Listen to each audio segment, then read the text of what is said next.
Hi and welcome to episode 10 of the Talk is Cheap show, a show that looks at matters in the world of football, relating mainly to Arsenal, although not exclusively so. But before we get into the show any further, let me introduce my homie. What you saying, bro? Big C in the house. What you saying, bro? You good? Bro, yeah. What you been up to, man? Life apart from Arsenal. What you been up to? Apart from Arsenal, yeah, just getting ready for Christmas and that, you know. Yeah. Did you working vote? On. You ain't got to tell us who you voted for, but you can tell us if you voted or not. My vote didn't count for much anyway, let's put it that way. Well, we don't want to get too political on in this show, but yeah, that's good, man. I'm glad you exercised your voting franchise. Yeah. In this segment of the show, we review Arsenal's last game. The last game was a 3-0 home defeat to Man City, man. And you know what, prior to that game, we spoke last week, didn't we, Curtis, about the renewed optimism going into that game after the amazing win against West Ham away from home. And we were hoping for a bit of a renaissance, weren't we? Both in terms of form and results. But I have to say, within 6 minutes, I think it was 6 or 8, something like that, those hopes were cruelly dashed. Yeah. Kevin De Bruyne, a wonder strike, and it went quickly downhill from there. But Curtis, man, you're our resident expert. You tell us what you thought about that game. Well, like you said, we turned up optimistic. I think a lot of it was more hope than expectation. I think the reality was if City turned up, we were going to struggle. But like you said, when De Bruyne slapped that finish in the roof of the net, wow. All the hope quickly disappeared out of us, and you know, it was almost like a Manchester City training game.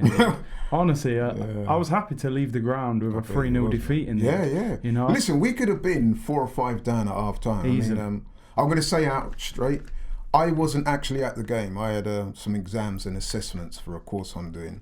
So unfortunately, I had a ticket for the game, but I had to give it up. Quite fortunate, I think. Yeah, I think I was. Yeah. But I watched the game. I managed to watch the game. And I watched it as if it was live. And seriously, after 6 minutes, any prior confidence or optimism that I had just dissipated rapidly. Yeah. And I think that was the same for the team, isn't it? Because they scored that goal, which, okay, there might have been a few errors in the lead up to the goal, but it was a wonder strike. Yeah. So I thought, okay, the lads are going to put their heads down now and say, okay, we're going to acknowledge that brilliance of De Bruyne, but we're still in this. Yeah. Still a lot to play for. But then a couple of minutes later, we got opened up again like a can of beans. And Sterling, I mean... taps it in. I mean, he could have had his Christmas dinner before he tapped that in. I mean, I don't watch Man City too often, but from what I've seen, I would imagine that was their easiest game of the season. Yeah, man. We never laid a glove on. You know, De Bruyne is strolling around like that was his playground on the weekend. Do whatever you want. I know. You know, I thought Guendouzi was going to ask him for an autograph. He was admiring him that much. Go and leave one on him. To be fair to him, it wasn't just Guendouzi. No, it wasn't just Guendouzi, you know. But you know, I mean, on that, as De Bruyne, who's not the most vocal or verbal of players, but he's actually come out. What I'm hearing is true, he's actually said that it was one of his easiest games for years. Did he actually say that? Well, that's what I'm hearing. That's what they're saying, and then he's saying that he's not lying, though. He knew that the tactics. He knew Arsenal's front four wouldn't defend, and they could sit back and hit us on the break. I mean, it's like they knew exactly what we were going to do, and it worked. And it was a bit embarrassing in the end, you know, to see them lose to teams like Norwich and Wolves this season. And then we were at home. We were at home. Do you know what? I've never watched Arsenal at home and believed that we're not going to score in this game. Usually I actually think no matter who we're playing, we'll score. I watched that game, I thought we could be here till next Saturday, we won't score. Wow, it's that bad. It was terrible, wasn't it? Yeah. I don't think Ederson, did he make a save? I can't remember. I can't remember. Not one save? Not a decent save. No, nothing of any. I mean, last week on the show, we touched upon the concept of confidence. And, you know, confidence is a thing that a lot of people battle with. And when you got confidence, you feel like you can do anything. When you're devoid of confidence, you're really fragile and it shows. And I thought that's what happened with Arsenal. I thought they started off the game reasonably okay. But once that goal went in, you could literally see the confidence dissipate at the team. Yeah. And like you said, to use a boxing parlance, we did not lay a glove on them. No. And that was what was so sad about that game, because, okay, you go 1-0 down, but teams with real fighting spirit, real belief, they'll suck that up and say, right, okay, we're a goal down. Still in the game, yeah. It was a worldie. We're still in it, man. Let's fight. And then a couple of minutes later, you give away one of the sloppiest goals I've seen given away at the Emirates all season. And then you just knew after that. It's going to get worse. If it was going to get worse. If it wasn't for Leno, I think that could have been 4 or 5. Imagine if Aguero was playing as well. You know what I mean? Well, it almost looked like in the second half, City just said, look, the game's won. We've got some big games coming up. We don't want to get injured. That's how it struck. I reckon Arteta must have said, look, Pep, I'm thinking about going here, man. Just stop. Wow. Just go man. Easy on it, man. But yeah, it was a terrible team performance. And although I don't want to single people out, I've got to ask you about Mesut Ozil, because he had an absolutely wretched time. And then, of course, he got substituted and, you know, he tried to do a B-tick Granit Xhaka. Yeah. And I just wish he'd have kicked a Man City player as hard as he kicked his gloves. I said that to a couple of friends. If he'd have showed a fraction of the aggression that he showed towards them gloves, towards when he kicked those gloves, imagine what a good game he would have had. And I think it was Brennan, our cameraman, said that was probably his best pass, his best shot of the whole game. That's the most power I've seen in his left foot all season. Look, but I mean, you know me, you know what it is with me. And I call him, for those of you who haven't heard me say this before, I call him Mesut Treadmill, because this guy, he runs around, but much like a treadmill, you're running, but you're not going anywhere. And that's what listen, man, I know the haters, the AFTV go, oh, you're going in, you're toxic. But come on, man, keep it real. Yeah. This guy is not doing it, bro. I don't think... he ain't doing it. I don't think Arsenal fans can defend him anymore. You can't. For years you heard, he needs a striker with pace, Giroud's holding him back. We got Aubameyang, Lacazette, he needs a defensive midfielder. I've never heard a player who gets more excuses. Exactly. 350 grand a week, highest paid player ever. What is this guy producing? What is he producing? He's not doing it, man. If I was becoming... I mean, that was actually disrespectful towards Ljungberg. That's an Arsenal legend. You've had a poor game. Disrespectful to Ljungberg, disrespectful to his teammates, and disrespectful to the fans. Both those who paid on the day and those like myself who was watching it. And look what Granit Xhaka got for a similar reaction. Okay, he went a step further. Xhaka did, but it was still poor from Ozil, and this ain't the first time.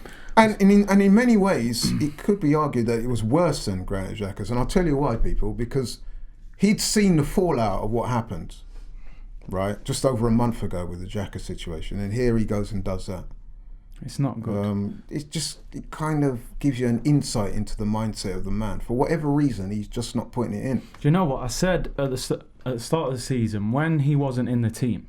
He did an interview and he said, "I'm happy at this club." This is when Emery wasn't picking him. Wouldn't you be 350 grand a week? But it tells you a lot about his character. Yeah, absolutely. You know, when Sanchez went United, wasn't getting picked. He wanted to leave and play straight away. He didn't care about the money. Ozil is quite happy to pick up the paycheck, whether he's playing or not. That says everything you need to know about his character. Football is secondary to him, in my opinion. I've got to say you're spot on there. And whilst we're talking about Ozil, I mean, it wasn't a good week for him, wasn't it? Because prior to that game, he had made some comments about the treatment of Muslims in China. I think it's the northwest of China. There's a big population of Muslims there. And apparently, I mean, I don't know too much about this, so don't quote me on this, but apparently there's been a lot of alleged mistreatment of Muslims in that region of China by the government. And he spoke out about it. Now, listen, I haven't actually got too much of a problem with people speaking out against perceived injustices, but you do have to be a bit careful. And in this instance, it did cause a big furore because, for those of you who don't know, outside of Europe, I think China's one of Arsenal's biggest fan bases there. And I know that both got business and commercial interests in China. And when those comments from Ozil emerged, it wasn't met too kindly by the people in China. I mean, there were stories about Chinese Arsenal fans burning their Arsenal shirts. I'm pretty sure as well that the Chinese broadcasters didn't pick up Arsenal's game. No, they took it off. So there's some, financial fallout from all this. And I noticed that Arsenal were quick to distance themselves from Ozil's comments. But it makes you wonder why he never went through the club in the first place. Is that kind of symptomatic of some of the problems that are going on? I mean, look, I don't know too much about the whole situation, but I actually quite rate Ozil for doing that. I mean, as I said, listen, I understand why he would feel the need to say that, because Ozil is an icon of the Muslim world, certainly in terms of football.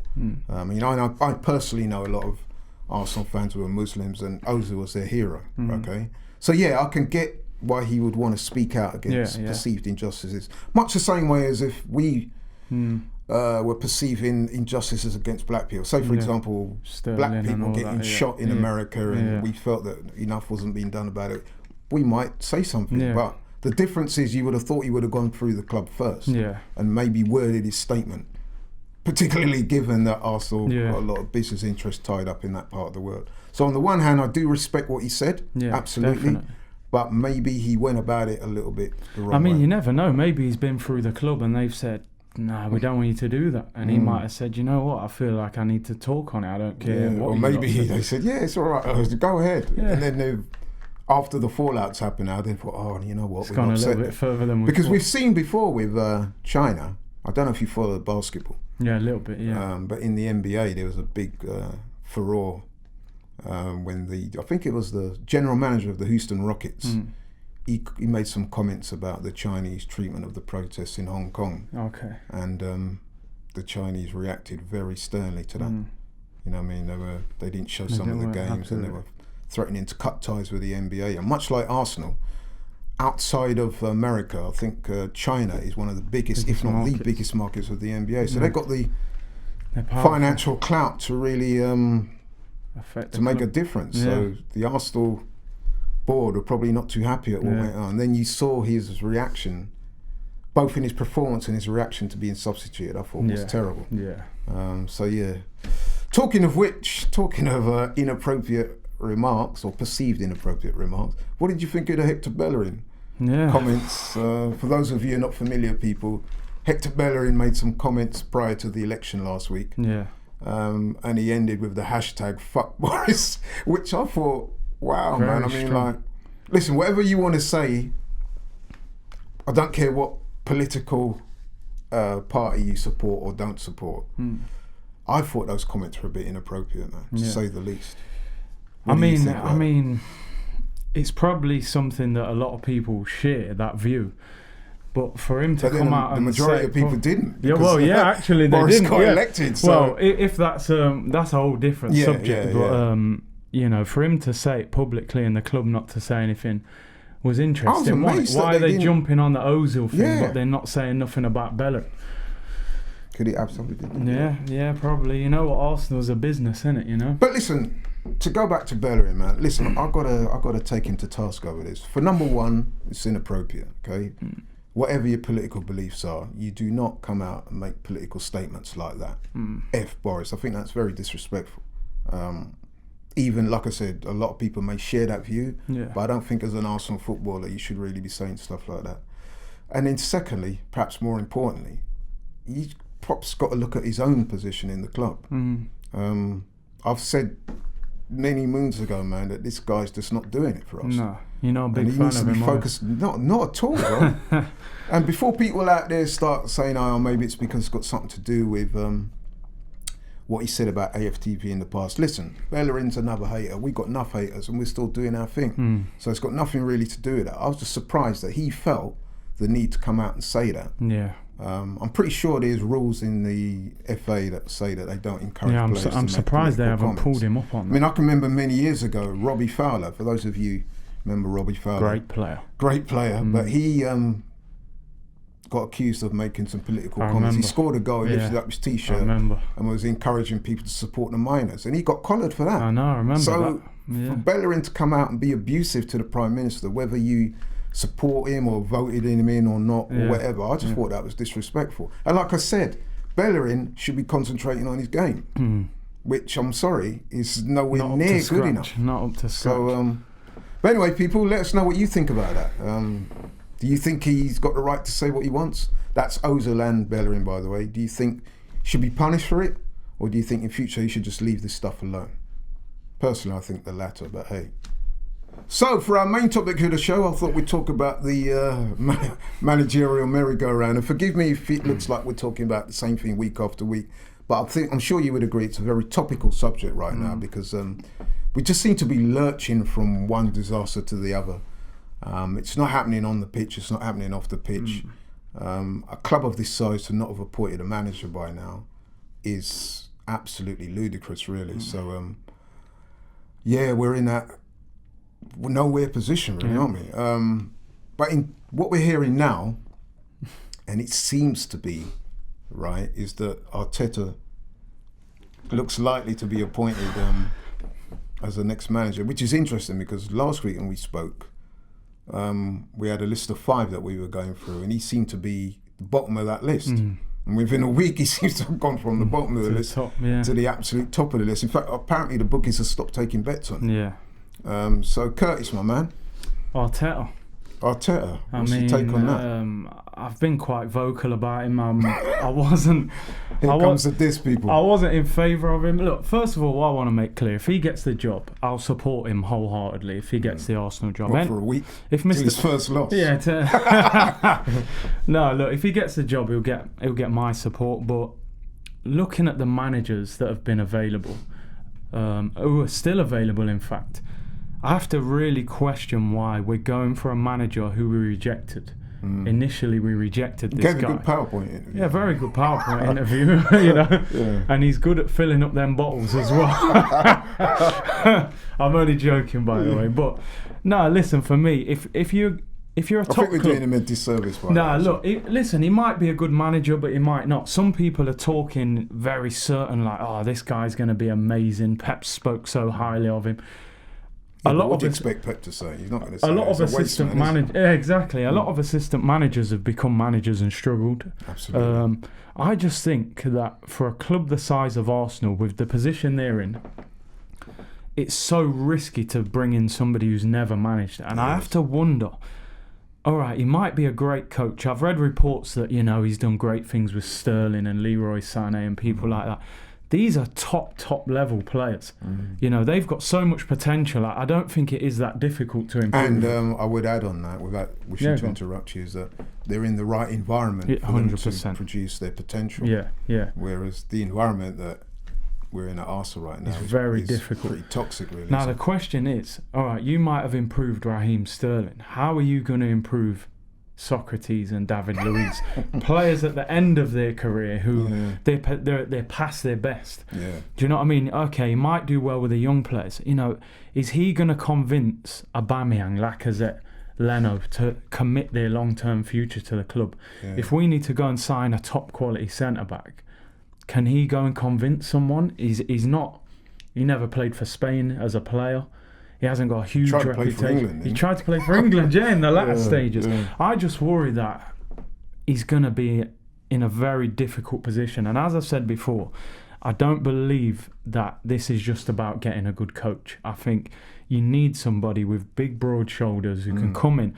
Because I've said before, I feel like they're like naughty kids in a classroom at the moment. They're playing on. We just touched on that. Man's making statements. Kicking his gloves. He's saying F the Prime Minister. He don't want to sign a new contract. Xhaka's saying this to the fans. Even Aubameyang, who's a player I love, his reaction to the thing with troops was quite interesting. Yeah. He basically said, I do what I want when I want. What are you going to tell me? Bro, you know what I mean? Clearly these players don't have a huge amount of respect for the people who are running the club. Yeah, or they just see that I can do what I want. Yeah, and what can they do? Which is what Aubameyang said, innit? Yeah. I'll do what I want, when I want, how I want. I just worry, if you're in that Arsenal dressing room with Mourinho or Fergie or Pochettino or any of the so-called bigger managers, you have to doubt it, to be honest. I mean, let's get one thing clear.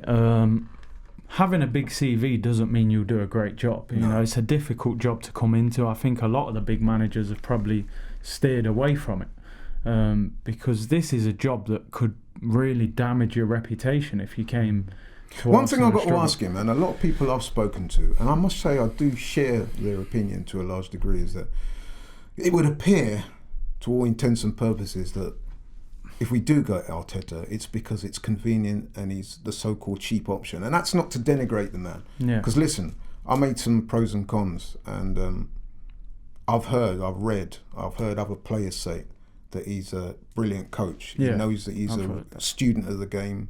Even when he was at Arsenal, apparently, people said that they predicted that one day he would be a manager because of the way he approached the tactical side of the game. He was a student of the game, and you know, all the above. He's a former captain, so I think he's got leadership virtues there. But it does appear to the outsider that he's a cheap option because, listen, okay, so we know it's been established that initially when he went for the job some 18 months ago, and it was down to him and Emery ended up getting the job. He comes second and apparently he'd impressed. So my thing is, fast forward 18 months later. What's changed? Emery's been sacked. Now, you would have thought he's gone, so we approach our number 2. Yeah. Right? But instead of that, they've been linked with all these managers, Mourinho, Pochettino, Nuno, Allegri, all appeared to, for whatever reason, have turned Arsenal down. So now you've gone back to a guy that you nearly appointed 18 months ago. Yeah. So it just tells me that maybe it's a marriage of convenience. Yeah. And that maybe that they're not as wholesale on Arteta as we were led to believe, because if he was that good in the interview, why not go and get him now? Even now, you would have got him straight away. Exactly. And I think it's more a case of poor planning from the board, as we've said time and time again. I don't think this is the right board to be at the football club or the right owner. And as you touched on, does he have the mental fortitude to deal with some of these players? Because like you said, it's almost akin to the naughty boy classroom effect, where you need a strong man to come in and really get amongst these guys and tell them what it is. Yeah. You know what I mean? And does he have that in his locker? Will he be that abrasive with the players? Will he be challenging of the board and say, look, I want this, I want that, and make demands? And you know what, one guy who actually commented was saying, how do you find Pep and Zidane if you don't give them a chance? But they walked into great teams, Barcelona, Real Madrid, Ronaldo, Messi. Arteta's walking into an absolute mess. Yeah, do you know what I mean? And it's a bit of a cauldron as well, because by virtue of him being a former player and captain, he will get time, but I don't think he'll get that much time. No, I don't. And I think I just want to finish by saying, a couple of weeks ago when we spoke about this, you made some very prescient comments when you were saying that when you appoint a manager, you look at the conditions in which that manager's been appointed before you make the appointment. And I think that is so true, people. Yeah. You have to, it's not, if he was coming into a team that was established and they were playing well, it would seem like an almost seamless transition. But this is far from that, man. we are lurching into some dark times. So we need a manager that can lift us out. But you know what? He hasn't got the job yet, but it's looking like he's going to get it. Although with what we're hearing today, he could be playing a bit of hardball with him, because he still hasn't taken it yet. But we know that the club have met with him, even gone as far as going to his house apparently. Yeah. So there is definitely truth in the that he could well be manager by the end of the week, is what we're being told, that there'll be some announcement, but we'll see. But I want to know what you feel, people. Does Arteta fill you with hope? Are you confident that he can come in and do a good job? We're not so sure, man. I know Curtis definitely isn't. I'm prepared to support him. Well, we're both prepared to support him. And we'll see how we go. But we want to know your thoughts, people. Let us know what you think. Do you think he's the right man for the job? Do you think he'll do a good job? Do you see pitfalls down the line? Let us know. Appreciate it. So we normally close the show with our regular feature, Ops of the Week. This weekend, this Saturday, man, away to Everton. Going to be a difficult fixture, this one. It's early kickoff as well. We don't normally perform that well in early kickoffs. Or the afternoon ones or the nighttime ones. But if you look at our recent history, man, history tells you that Arsenal away from home, early kickoffs, it's not good. It's not been a good look. No. This week we're going to Everton. Everton on a bit of a roll. They sacked their manager. Unlike us, they've done well. There has been some new manager bounce, and it looks like they're going to appoint Ancelotti as their new manager. So unlike us, they appear to have made progress, and it's worked for them, because since Ferguson's took over, they had the good win at home to Chelsea 3-1, and they had a very creditable draw at the weekend against Man United away from home, a fixture that, let's face it, they would have been expected to lose. And so their last 5 games, won 1, drawn 1, and previous to that they'd lost 3 on the bounce, which obviously led to the manager getting sacked. So Curtis, man, you're a resident expert. What do you reckon? This is going to be a hard game, very hard game. the fact they'll probably have 2 Arsenal wingers on the wing, in ex-Arsenal wingers in Iwobi and Walcott. Yeah. You know, although I did see Iwobi was getting some stick from the fans. Yeah. It wouldn't surprise you, would it, if one of them has their best game of the season against us? Do you know what I mean? The fact we got no fullbacks fit, you know, Kolasinac, Tierney injured, Bellerin injured. Well, you don't think that's any real loss, do you? No, not at all. But this is going to be a hard game, and to be honest, the way we're playing, I'm not very confident we'll go there and get a result. I don't like Everton at the best of times. Is a bit of a cauldron. This week it will be a cauldron. Last game before Christmas, fans will be up for it. They're at home. They're on a good little run. Yeah. Duncan Ferguson's come in and he's did his thing. Fair play to the man. He's got them playing well. And it's not so much that they're blowing people away with his tactics. No. He's just basically got in amongst them, their heads, and said, "Look, you go out and put a shift in," which is the exact opposite of what we seem to be doing at the moment. So, and then of course our confidence is rock bottom right now. And I think we're going to struggle in that game, man. I don't like to go on the record as saying we're going to lose. I'm just going to put it like that. We are going to struggle in this game. Definitely. So I'll put you on the spot. You can tell the people what you think. You know what? I'll never predict that we're going to lose a game, but for me, I'll be happy if we get a draw from it. That was going to be my prediction. My prediction is if we come out of that game with any points, it's positive. I will be not just impressed, but I'll be surprised. Yeah, I can't see us winning. I really can't. So there you go, people. But before we finish on this segment of the show, I just wanted to know what your thoughts are. We had the Europa League draw earlier in the week, and we got a little early Christmas present, some might say, without being too disrespectful to the opposition. But yeah, Olympiacos. Surely. We could have got a harder teams, don't you think? I mean, they came out the Champions League, didn't they? But I mean, we've got a good record against them. They played Tottenham, didn't they? They did well for a while. Yeah, and then I think they were 2-0 up, and then. So I'm sure they're not a bad team. No, but it's just that I'm sure we could have got much more difficult side. If we can't beat them, we don't deserve to be in that competition. Really, I think we'll beat them. Yeah, I think I'm confident we'll beat them. But that's in February, so it's prestigious a long time to go, Europa League draw. Arteta by then would have taken us to new heights, and we'll be super confident by then. But hopefully.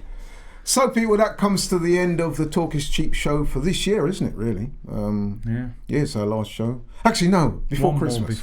Before Christmas. So, just want to wish everyone out there a Merry Christmas, man. Eat well, drink well, be sensible, be happy, have a great festive season. And it only leaves for me to say, take care, bro. Big up to my boy Big C in the house. Yeah, man. What are you doing over Christmas, man? Just with family, man. You know, hopefully Arsenal don't ruin the Christmas period for me. Well, we hope so, but hey, man. And look out for the channel as well, Curtis Shaw TV. Yeah, big up that channel, man. Enough good interviews. I saw some of the stuff you did after the City game. It was really funny, man. Really informative as well. So keep that up, man. Yeah. And don't forget to like, share, and subscribe to AFTV, and to keep supporting the show. Thanks for all your comments, particularly your constructive criticisms. We really like it. We want the show to be interactive, so keep doing your thing, man. Love, respect.